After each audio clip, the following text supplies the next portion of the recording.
Сәлем достар. Бүгін біз тоқ ішек және ондағы бактериялар туралы айтатын боламыз. Тоқ ішек адамда ас қорыту мүшесіне жатады. Ұзындығы 1,5-2 метрдей болады. Сол 2 метрдей болатын тоқ ішектің ішінде 50 триллион бактерия өмір сүретінін білдіңіз бе? Жер бетінде 8 миллиардқа жуық адам бар екені белгілі. Енді есептеп қарасаңыз, жер бетіндегі адамнан бірнеше мыңдаған есе көп бактерия ішегіңізде мекендеп жатқанын.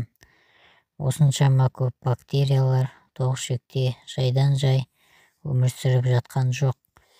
Олар ас қорыту жолынан келген тамақты, қорытылмай қалған тамақтарды қорытып, өздері де қоректеніп өмір сүріп жатыр. Адамның тоқ ішегіндегі бактериялардың салмағы 1,5-2 келедей болады. Адамның салмағына байланысты бактериялар тағаммен келіп түскен жасушалықтарды, яғни клетчатканы ыдыратады.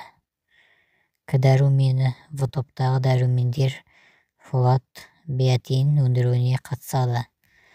Патогенді микроорганизмдердің өсуіне кедергі келтіреді.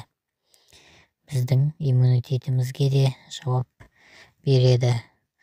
Осы иммунитеттің 70-80% осы ішекке байланысты. Сонымен қатар қуаныш гормоны серотонин де осы бактерияларға байланысты болады.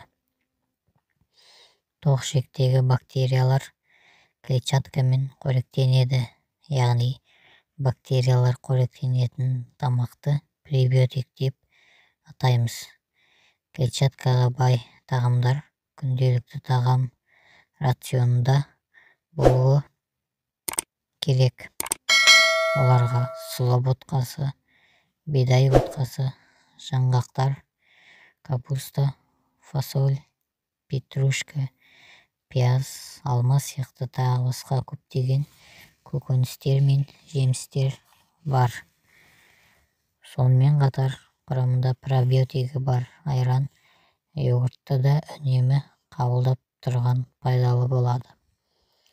Пробиотикке анықтама бере кететін болсақ, пробиотик дегеніміз адам организміне пайдалы, тоқ ішектегі бактерияларға пайдасын тигізетін, селбесіп өмір сүретін, қолдан ашыту арқылы жасалған бактерия болып табылады.